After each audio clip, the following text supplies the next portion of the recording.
എന്ത് വൃത്തിയായിട്ട പരിപാടി കാണിക്കുന്നത് അറിയോ? ബസ് ഇരുന്ന് ഇങ്ങനെയാണ് ഓരോരുത്തർ പെരുമാറുന്നത്. ഇത്രയും പേര് നോക്കിക്കൊണ്ട് നിൽക്കല്ലേ? തനിക്ക് വീട്ടിൽ അമ്മയും മകന്മാരൊന്നും ഇല്ലേ? നാണോ ഉണ്ടോ? ഇയാളെ മര്യാദക്ക് ഇറക്കി വിട്ടോ, അല്ലെങ്കിൽ പോലീസ് സ്റ്റേഷനിലോട്ട് നേരെ വണ്ടി വിട്ടോ. അതായിരിക്കും നല്ല. മുഖം ഉൾപ്പെടെ സോഷ്യൽ മീഡിയയിൽ എടുത്തിടും. പറഞ്ഞില്ലാന്ന് വേണ്ട. നമസ്കാരം. ഈ ദൃശ്യം കണ്ടല്ലോ അല്ലേ? ഇത് കഴിഞ്ഞ കൊല്ലത്തിൻ്റെയോ അല്ലെങ്കിൽ മുമ്പെങ്ങോ സംഭവിച്ചൊന്നുമല്ല, തലേ ദിവസം നടന്ന കാര്യമാണ്. തലേ ദിവസം കേരളത്തിൽ തലസ്ഥാന നഗരമായ തിരുവനന്തപുരത്തെ കാട്ടാക്കടയിലെ ഒരു ബസ്സിൽ നടന്ന കാര്യമാണ് നമ്മൾ ഈ കാണുന്നത്. ഇത് ഒരൊറ്റ സംഭവമോ, ഇതൊരു ഒറ്റപ്പെട്ട സംഭവമൊന്നുമില്ല. ഇത് എല്ലാ സമയത്തും ഉണ്ടാകുന്ന ഒരു കാര്യം തന്നെയാണ് ഈ ഞരമ്പന്മാരുടെ ഈ പരിപാടി. ഇത് എല്ലാ ബസ്സുകളിലും ഉണ്ടാകാറുണ്ടെന്ന് പറഞ്ഞാൽ നിങ്ങൾക്ക് വിശ്വസിക്കാൻ കഴിയും. എത്രയോ സ്ത്രീകൾ അവർക്ക് വേറെ മാർഗമില്ലാതെ ഈ സ്വകാര്യ ബസ്സുകളും KSRTC ബസ്സുകളും ആശ്രയിക്കേണ്ടി വരുന്നുണ്ട്. അതിന് ഇതുപോലുള്ള വിലകളാണ് അവർ കൊടുക്കേണ്ടി വരുന്നത്. ഏതൊക്കെയോ ഓരോ ഞരമ്പന്മാർ വന്ന് അവരെ തോണ്ടാൻ വരുന്നു, അവരെ ദുരുപയോഗം ചെയ്യാൻ വരുന്നു, അവരെ ലൈംഗികമായി പല രീതിയിലും കാണുന്നു. ഇത് നമ്മളിത് ആദ്യത്തെ സംഭവമൊന്നുമില്ല. ഇത് അതുകൊണ്ടാണ് ഇത് ചർച്ച ചെയ്യപ്പെടുകയും ചെയ്തത്. കഴിഞ്ഞ ദിവസം കാട്ടാക്കടയിലാണ് ഈ സംഭവം നടക്കുന്നത്. ആ സ്ത്രീ വിൻഡോ സീറ്റിലിരിക്കുന്നു. തൊട്ടടുത്ത് ഈ വ്യക്തി വന്നിരിക്കുകയാണ്. ഈ വ്യക്തി പതിയെ കൈകൊണ്ട് അകത്തോട്ട് കൊണ്ടുപോവുകയും ആ ഉടുപ്പിനുള്ളിലേക്ക് കൈ കടത്തുന്നതും ആ ദൃശ്യത്തിൽ നിന്ന് വ്യക്തമാണ്. ഈ പെൺകുട്ടി ഈ വീഡിയോ എടുത്തത് കൊണ്ട് മാത്രമാണ് ഇന്ന് ആ പെൺകുട്ടിയെ ആരും ഒന്നും ചോദ്യം ചെയ്യാത്തതും തിരിച്ചു പറയുകയും ചെയ്യാത്തത്. നേരെ മറിച്ച് ഇത് വെറും ഒരു ആരോപണം മാത്രമാണ് ഉയർത്തിയിരുന്നെങ്കിൽ എന്തൊക്കെയായിരുന്നല്ലേ അത് കഥ. ആ സ്ത്രീയുടെ തോന്നലാണ്, അത് തോന്നൽ കൊണ്ട് സംഭവിച്ചതാണെന്നൊക്കെ പറയും. പക്ഷേ ഈ ദൃശ്യങ്ങൾ കള്ളം പറയില്ല. ആ ദൃശ്യത്തിൽ നിന്നും വ്യക്തമാണ് ആ സ്ത്രീയെ എങ്ങനെയാണ് ഈ വ്യക്തി ദുരുപയോഗം ചെയ്യാൻ വേണ്ടി ശ്രമിക്കുന്നത് എന്നുള്ളത്. ആ കൈ എന്ത് അനായാസമാണ്, എന്ത് ധൈര്യത്തോടെയാണ് ആ വ്യക്തി ആ ഉടുപ്പിനുള്ളിലേക്ക് ആ കൈ ഇടുന്നത് എന്നുള്ളത് നിങ്ങളൊന്ന് ശ്രദ്ധിച്ചു നോക്കിയേ. അതിനുശേഷം ആ പെൺകുട്ടി പ്രതികരിക്കുന്നു. ആ പെൺകുട്ടി എങ്ങനെയാണ് പ്രതികരിക്കുന്നത്? കൃത്യമായി കാരണം നോക്കിയാണ് പൊട്ടിക്കുന്നത്. നിന്റെ വീട്ടിൽ അമ്മയും പെങ്ങളും ഇല്ലേ എന്നുള്ള ചോദ്യം കൃത്യമായ രീതിയിൽ അടിക്കുന്നു.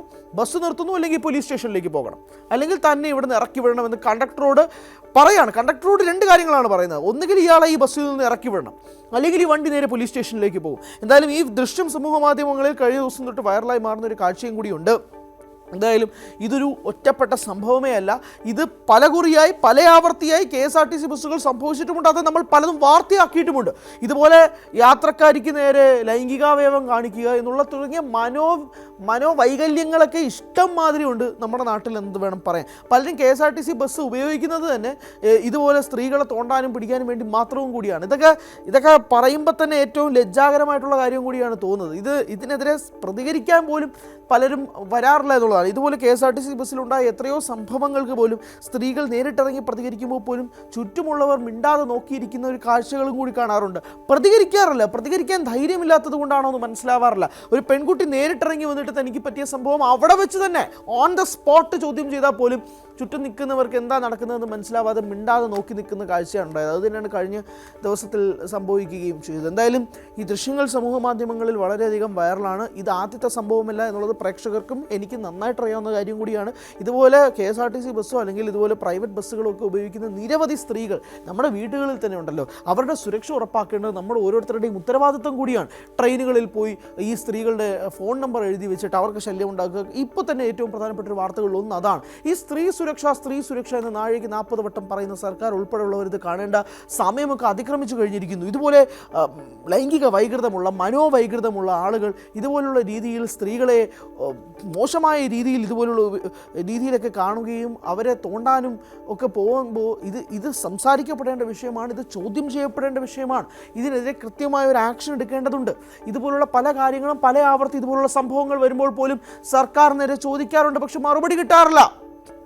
സ്ത്രീ സുരക്ഷ എന്ന് പറയുമ്പോൾ പോലും ഇതുപോലുള്ള കേസുകളിൽ എന്താണ് ഇവർക്ക് നേരെ കൊടുക്കുന്ന ശിക്ഷ?